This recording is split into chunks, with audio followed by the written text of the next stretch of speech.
Salut à vous mes chers amis. Alors aujourd'hui dans cette petite vidéo on va parler programmation et de pourquoi vous devez éviter au maximum les exos doublons dans vos programmes. Donc déjà c'est quoi des exos doublons? Ça va être des exos très proches qui vont avoir tendance grosso modo à taffer la même chose, ou du moins des choses très proches. Donc tu as fait un angle articulaire très similaire, tu as fait les mêmes muscles, tu as fait le même mouvement, avoir le même objectif, le même but, etc. Et donc c'est quoi le problème avec le fait d'avoir des exos doublons?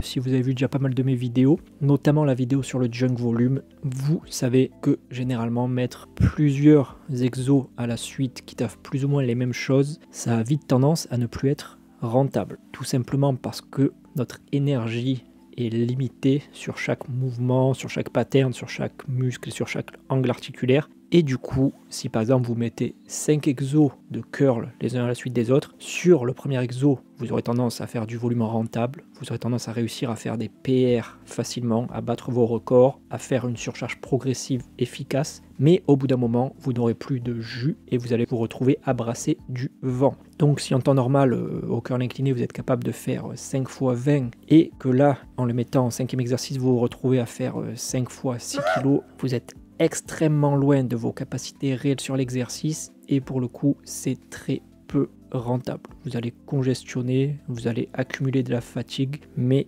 ce sera pas très pertinent. Ce qui aurait été très pertinent, ça aurait été votre premier exo, votre deuxième exo à la limite sur lequel vous aurez réussi à faire des PR corrects, mais là vous faites pas grand chose de rentable, vous accumulez juste de la fatigue, vous augmentez vos risques de blessure et vous brassez du vent. Donc à part congestionner, vous n'avez pas vraiment de plus-value à avoir 5 exos curl dans votre séance. Vous auriez sans doute eu exactement les mêmes résultats avec 1 ou 2 exos. Et donc, une fois que vous avez compris ça, vous comprenez qu'avoir des exos doublons, c'est rarement pertinent. Notre énergie et notre temps pendant notre séance est limité, donc autant éviter au maximum d'avoir des exos doublons qui nous font perdre du temps et de l'énergie pour rien. Donc c'est beaucoup plus rentable de focaliser votre attention sur un seul exercice bien choisi, bien adapté à vos objectifs, ou à la limite 2 exercices, et au moins si vous supprimez tous ces doublons, ça vous permettra de mettre d'autres exercices qui seront plus rentables, plus adaptés à vos objectifs, ou à faire par exemple des exercices santé un peu plus pour vos épaules, isoler des trucs que vous aurez tendance à zapper un petit peu plus, le gainage des avant-bras, etc., etc. Bref, ça vous donnera des séances plus pertinentes, plus productives. Donc dans la pratique, à quoi ça ressemble des exos doublons?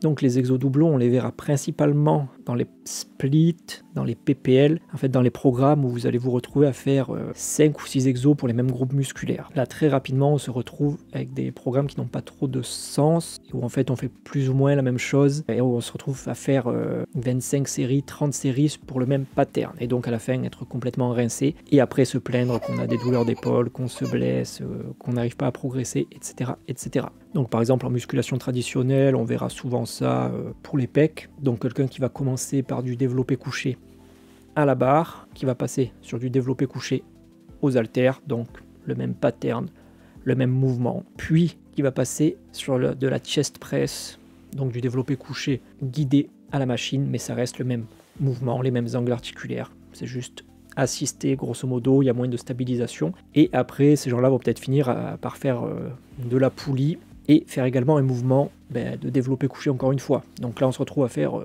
le même mouvement, le même pattern, et à avoir 25 séries où on fait plus ou moins la même chose. On a quelques petites variations côté courbe de résistance, côté stabilisateur, etc., etc. Mais au fond ça reste quand même la même chose. Donc là dans ce cas précis, ça aurait été plus pertinent de focaliser sa surcharge progressive sur une variante de bench qui est adaptée à ses objectifs ou à ses facteurs limitants, à ses faiblesses, etc., etc., etc. Puis après, derrière, passer sur des mouvements d'assistance ou d'isolation qui sont également adaptés à vos objectifs, à vos facteurs limitants, etc.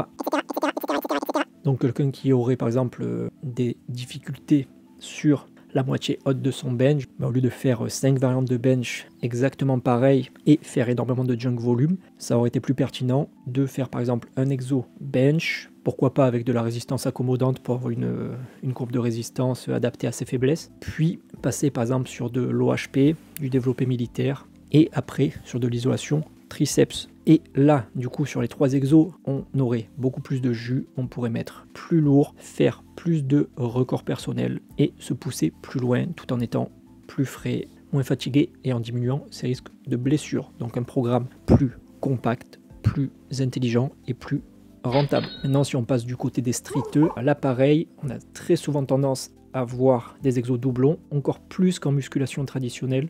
Parce que là, en musculation traditionnelle, j'ai pris l'exemple du bench, mais très souvent les gens auront quand même tendance à au moins essayer de taffer dans des angles différents, donc faire de l'incliné, de la poulie dans différents angles, etc.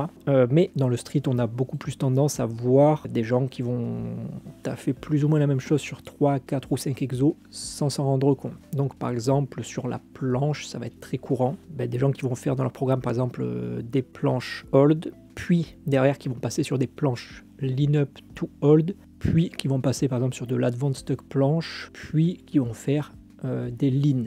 Et là, dans ce cas précis, il y a beaucoup de gens qui vont penser que c'est des exos différents. Et oui, c'est des exos différents, mais au final, c'est des exos qui vont taffer le même pattern, le même angle articulaire, et qui vont grosso modo être la même chose. Donc là, on est clairement sur des exos doublons. Par exemple, quand vous faites des planches lean up to hold, c'est juste une version dynamique d'un planche hold. Donc c'est la même chose à très peu de choses près. Donc ce sera clairement un exo doublon. Idem, l'advanced tuck, ce n'est pas assez différent de hold de full planche. Ça reste un exo doublon.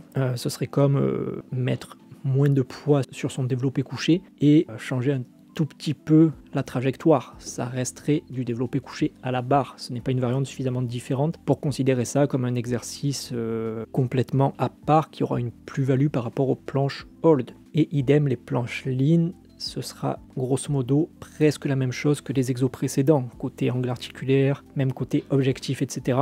Et du coup, tout ça, ce sera des exos doublons. Donc pas très rentable. Ça ne veut pas dire que vous ne pouvez pas faire des full planches hold assistés à l'élastique par exemple et des advanced tuck hold dans la même séance, mais il faut considérer ça comme le même exo, comme des séries du même exo, et du coup le mettre en même temps que vos planches hold et juste considérer ça comme une assistance différente, une intensité différente, mais au même titre que changer les poids d'une série à l'autre sur votre développé couché, pas comme des exos complètement différents.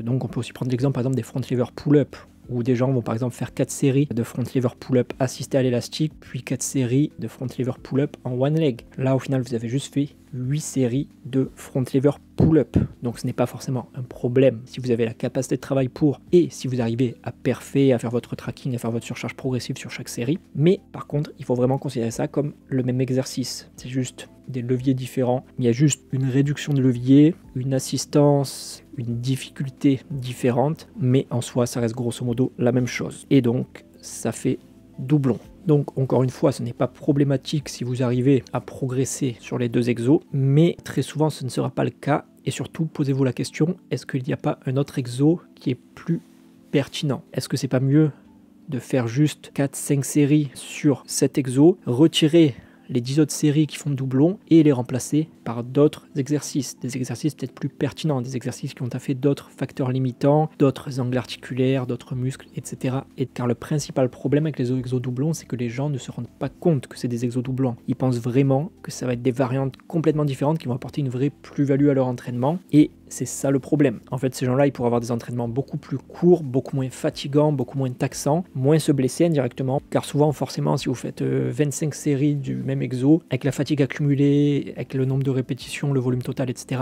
forcément, il y a un peu plus de risque de blessure. Et du coup, très souvent, quand on se rend compte de ça, quand on se rend compte qu'on a des exos doublons, on finit par mettre d'autres exos à la place qui sont beaucoup plus pertinents, qui nous font plus progresser, ou alors juste à avoir des séances plus courtes, plus agréables, plus rapides, plus productives et moins fatigantes. En dernier exemple, je vais juste prendre également les tractions parce que je vois très souvent ce problème-là dans des programmes de gens qui vont faire plein de variantes de traction alors que ce n'est pas vraiment nécessaire. Donc par exemple, ils vont faire 5 séries de traction supination, 5 séries de traction pronation, 5 séries de traction commando ou de traction neutre. Et là, pareil, au final, qu'est-ce que vous avez fait? Vous avez fait 15 séries de traction. Donc certes, il y aura des activations musculaires un peu différentes. Sur certaines, vous aurez plus de biceps, sur d'autres, plus de brachioradial, etc., etc. Plus de grands ronds si vous écartez plus les coudes. Mais pour la majorité des gens, ça reste beaucoup trop de volume au traction. Et au final, dans quasiment 100% des cas, ces gens-là, quand ils diminuent fortement le volume et qu'ils restent sur la même variante de traction, 4-5 séries, ils ont tendance à beaucoup plus exploser sur leur performance lestée qu'en faisant 50 000 variantes. Si vous voulez faire des variantes, privilégiez plutôt des cycles. Donc par exemple faire 4 semaines de supination, 4 semaines de pronation, 2 semaines de traction supination prise serrée, 2 semaines de traction pronation prise large. Là, ça aura tendance à être beaucoup plus pertinent que vouloir essayer de tout faire dans la même séance et au final ne pas faire grand chose correctement. Idem sur les pompes. Ça, dans les programmes débutants, on voit très souvent des gens qui vont faire toutes les ventes, enfin qui vont essayer de caler toutes les ventes possibles de pompes dans un seul entraînement, alors qu'il n'y a pas vraiment de plus-value intéressante à faire ça. Donc ils vont faire des pompes larges, faire des pompes serrées, ils vont faire des pompes diamants, et ça, selon moi, ça ne vous fera pas plus progresser, quoi. En power, les gens qui veulent un gros bench, ils n'ont pas besoin de taffer tout les grips et toutes les prises et toutes les largeurs et tous les angles à chaque séance. Très souvent, on se contente d'une seule variante par séance et ça fait très bien le taf. Donc voilà, maintenant que vous comprenez la théorie derrière les exos doublons, n'hésitez pas à un peu scanner vos programmes pour essayer de regarder tout ça avec un œil nouveau et voir si vous ne trouvez pas justement des exos qui sont pas très pertinents et qui font doublons, et si c'est le cas, éventuellement essayez de les supprimer ou de les remplacer par autre chose et voyez comment vous progressez derrière. Comme d'habitude, moi je vous dis ça, mais c'est à vous derrière d'expérimenter pour voir si ce que je dis est pertinent ou si je suis juste un escroc notoire. Donc si vous voyez qu'en appliquant mes conseils vous progressez mieux, eh bien c'est parfait. Et si vous voyez que vous arriviez mieux à progresser en faisant 17 variantes de pompe dans la même séance, eh bien continuez de faire ça et arrêtez d'écouter mes conseils douteux, tout simplement. Donc voilà, comme d'habitude, si c'était pas clair, si vous avez des questions, si vous voulez des précisions ou autres, n'hésitez pas à m'envoyer un message sur mon Insta ou à laisser un commentaire sous la vidéo, et je vous dis à plus.